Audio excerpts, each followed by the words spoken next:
The Great Revolution in Pitcairn. By Mark Twain. Let me refresh the reader's memory a little. Nearly 100 years ago the crew of the British ship Bounty mutinied, set the captain and his officers adrift upon the open sea, took possession of the ship, and sailed southward.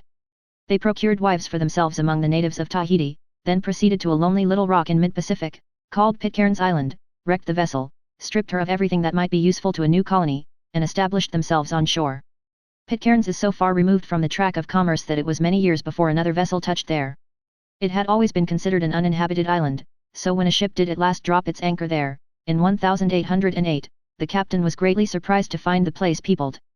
Although the mutineers had fought among themselves, and gradually killed each other off until only 2 or 3 of the original stock remained, these tragedies had not occurred before a number of children had been born, so in 1808 the island had a population of 27 persons.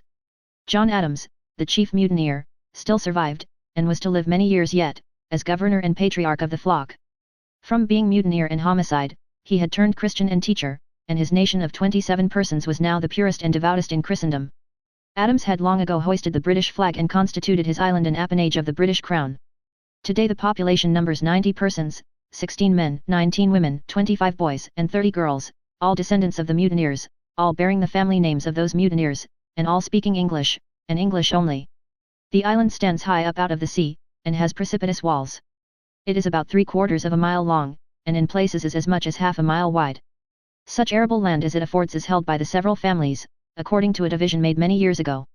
There is some livestock, goats, pigs, chickens, and cats, but no dogs, and no large animals. There is one church building, used also as a capital, a schoolhouse, and a public library. The title of the governor has been, for a generation or two, magistrate and chief ruler, in subordination to Her Majesty the Queen of Great Britain. It was his province to make the laws, as well as execute them. His office was elective, everybody over 17 years old had a vote, no matter about the sex. The sole occupations of the people were farming and fishing, their sole recreation, religious services. There has never been a shop in the island, nor any money. The habits and dress of the people have always been primitive, and their law simple to puerility. They have lived in a deep Sabbath tranquility, far from the world and its ambitions and vexations, and neither knowing nor caring what was going on in the mighty empires that lie beyond their limitless ocean solitudes. Once in 3 or 4 years a ship touched there, moved them with aged news of bloody battles, devastating epidemics, fallen thrones, and ruined dynasties, then traded them some soap and flannel for some yams and breadfruit, and sailed away, leaving them to retire into their peaceful dreams and pious dissipations once more. On the 8th of last September, Admiral de Horsey, Commander-in-Chief of the British fleet in the Pacific, visited Pitcairn's Island, and speaks as follows in his official report to the Admiralty. They have beans, carrots, turnips, cabbages, and a little maize, pineapples, fig trees, custard apples, and oranges, lemons, and cocoa nuts. Clothing is obtained alone from passing ships, in barter for refreshments. There are no springs on the island, but as it rains generally once a month they have plenty of water, although at times, in former years, they have suffered from drought. No alcoholic liquors, except for medicinal purposes, are used, and a drunkard is unknown. The necessary articles required by the Icelanders are best shown by those we furnished in barter for refreshments, namely, flannel, serge, drill, half-boots, combs, tobacco, and soap. They also stand much in need of maps and slates for their school, and tools of any kind are most acceptable. I caused them to be supplied from the public stores with a Union Jack for display on the arrival of ships, and a pit saw, of which they were greatly in need. This, I trust, will meet the approval of their lordships. If the munificent people of England were only aware of the wants of this most deserving little colony, they would not long go unsupplied. Divine service is held every Sunday at 10:30 a.m. and at 3 p.m., in the house built and used by John Adams for that purpose until he died in 1829. It is conducted strictly in accordance with the liturgy of the Church of England, by Mr. Simon Young, their selected pastor, who is much respected. A Bible class is held every Wednesday, when all who conveniently can attend. There is also a general meeting for prayer on the first Friday in every month. Family prayers are said in every house the first thing in the morning and the last thing in the evening, and no food is partaken of without asking God's blessing before and afterwards. Of these Icelanders' religious attributes no one can speak without deep respect. A people whose greatest pleasure and privilege is to commune in prayer with their God, and to join in hymns of praise, and who are, moreover, cheerful, diligent, and probably freer from vice than any other community, need no priest among them. Now I come to a sentence in the Admiral's report which he dropped carelessly from his pen, no doubt, and never gave the matter a second thought. He little imagined what a freight of tragic prophecy it bore. This is the sentence. One stranger, an American, has settled on the island, a doubtful acquisition. A doubtful acquisition indeed. Captain Ormsby, in the American ship Hornet, touched at Pitcairn's nearly 4 months after the Admiral's visit, and from the facts which he gathered there we know all about that American. Let us put these facts together, in historical form. The American's name was Butterworth Staveley. As soon as he had become well acquainted with all the people, and this took but a few days, of course, he began to ingratiate himself with them by all the arts he could command. He became exceedingly popular, and much looked up to, for one of the first things he did was to forsake his worldly way of life, and throw all his energies into religion. He was always reading his Bible, or praying, or singing hymns, or asking blessings. In prayer, no one had such liberty, as he, no one could pray so long or so well. At last, when he considered the time to be ripe, he began secretly to sow the seeds of discontent among the people. It was his deliberate purpose, from the beginning, to subvert the government, but of course he kept that to himself for a time. He used different arts with different individuals. He awakened dissatisfaction in one quarter by calling attention to the shortness of the Sunday services. He argued that there should be 3-hour services on Sunday instead of only 2. Many had secretly held this opinion before, they now privately banded themselves into a party to work for it. He showed certain of the women that they were not allowed sufficient voice in the prayer meetings, thus another party was formed. No weapon was beneath his notice, he even descended to the children, and awoke discontent in their breasts because, as he discovered for them, they had not enough Sunday school. This created a third party. Now, as the chief of these parties, he found himself the strongest power in the community.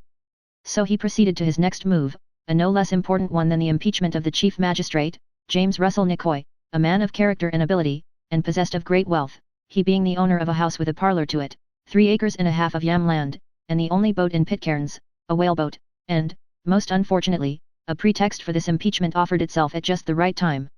One of the earliest and most precious laws of the island was the law against trespass.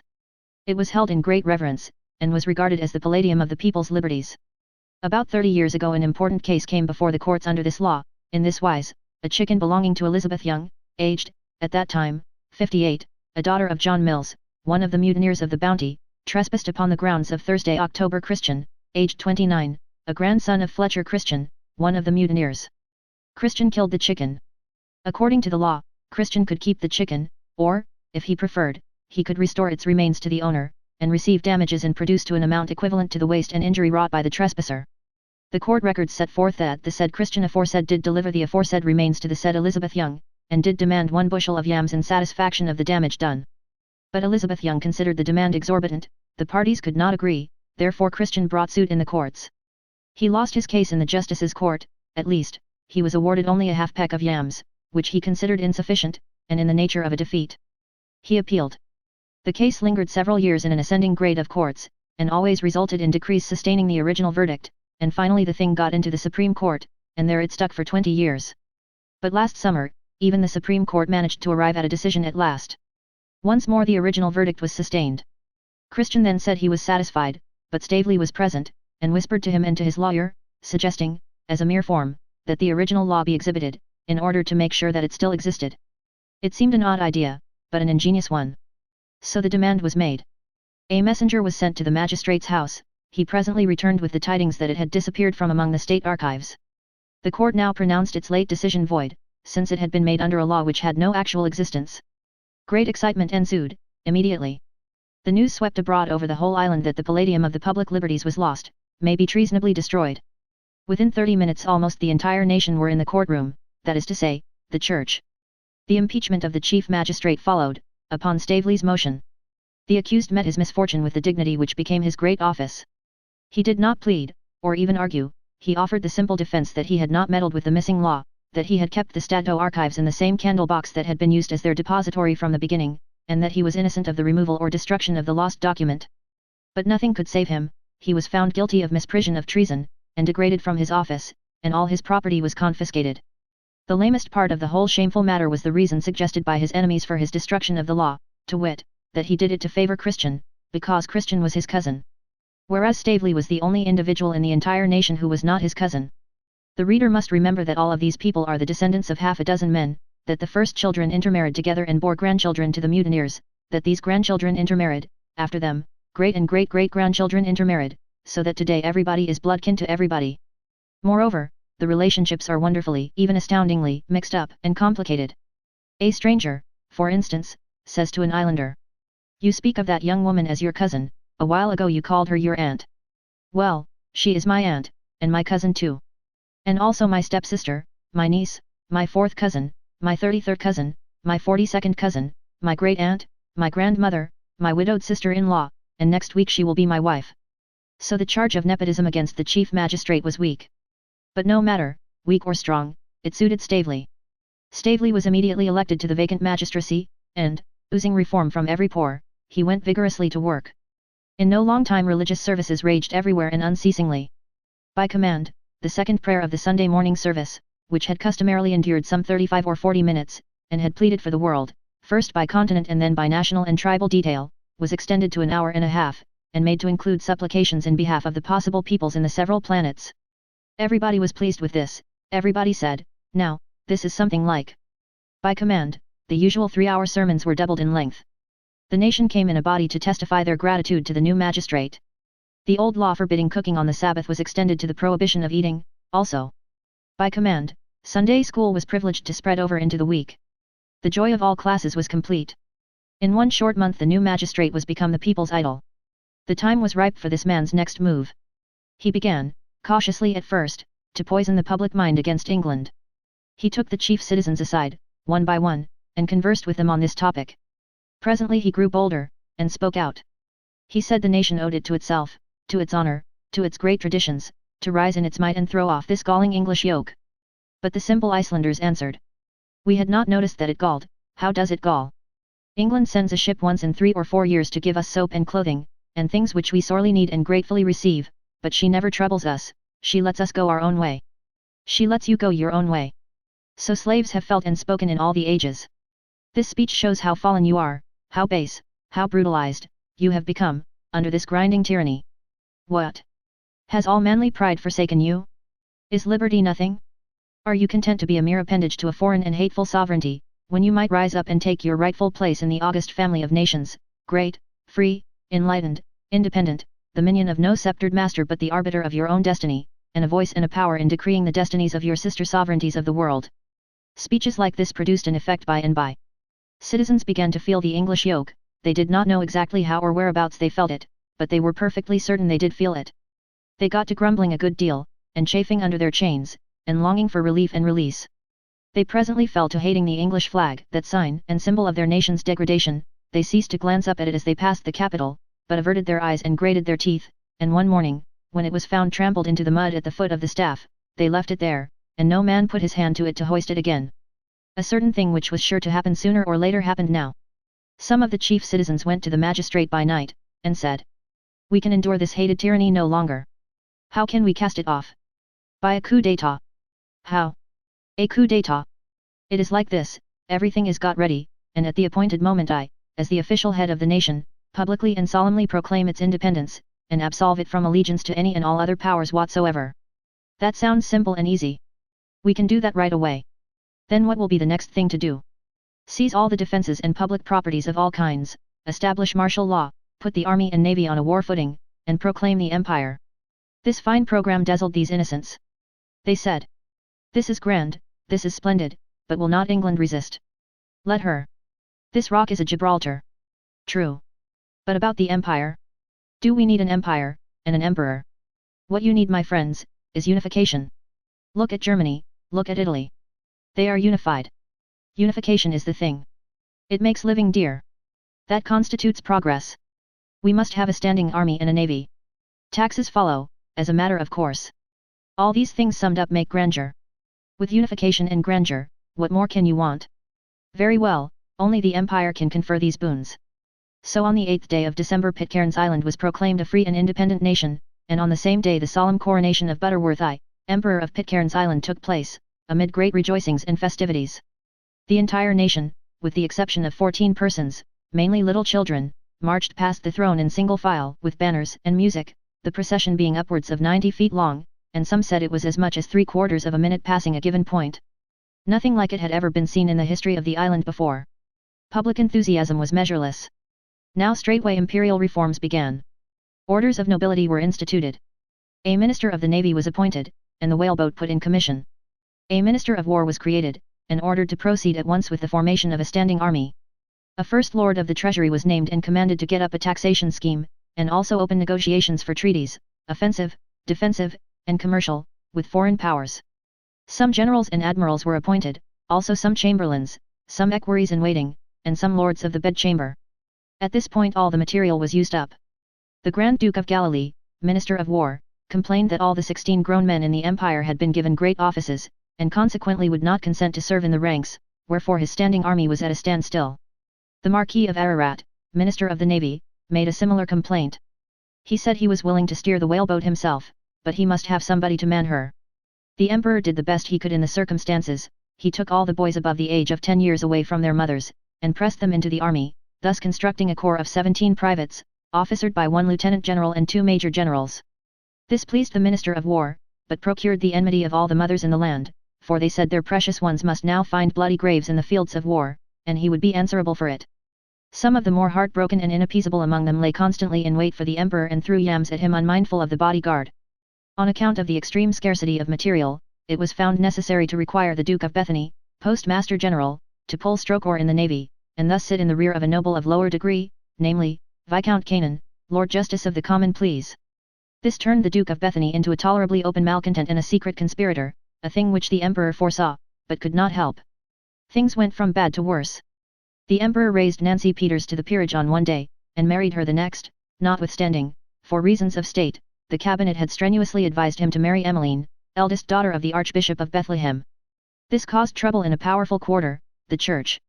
The new empress secured the support and friendship of 2/3 of the 36 grown women in the nation by absorbing them into her court as maids of honor, but this made deadly enemies of the remaining 12. The families of the maids of honor soon began to rebel, because there was now nobody at home to keep house. The 12 snubbed women refused to enter the imperial kitchen as servants, so the empress had to require the Countess of Jericho and other great court dames to fetch water, sweep the palace, and to perform other menial and equally distasteful services. This made bad blood in that department. Everybody fell to complaining that the taxes levied for the support of the army, the navy, and the rest of the imperial establishment were intolerably burdensome, and were reducing the nation to beggary. The emperor's reply: look at Germany, look at Italy. Are you better than they? And haven't you unification? Did not satisfy them. They said, people can't eat unification, and we are starving. Agriculture has ceased. Everybody is in the army, everybody is in the navy, everybody is in the public service, standing around in a uniform, with nothing whatever to do, nothing to eat and nobody to till the fields. Look at Germany, look at Italy. It is the same there. Such is unification, and there's no other way to get it, no other way to keep it after you've got it, said the poor emperor always. But the grumbler only replied, we can't stand the taxes, we can't stand them. Now right on the top of this the cabinet reported a national debt amounting to upwards of $45, half a dollar to every individual in the nation. And they proposed to fund something. They had heard that this was always done in such emergencies. They proposed duties on exports, also on imports. And they wanted to issue bonds, also paper money, redeemable in yams and cabbages in 50 years. They said the pay of the army and of the navy and of the whole governmental machine was far in arrears, and unless something was done, and done immediately, national bankruptcy must ensue, and possibly insurrection and revolution. The emperor at once resolved upon a high-handed measure, and one of a nature never before heard of in Pitcairn's Island. He went in state to the church on Sunday morning, with the army at his back, and commanded the minister of the treasury to take up a collection. That was the feather that broke the camel's back.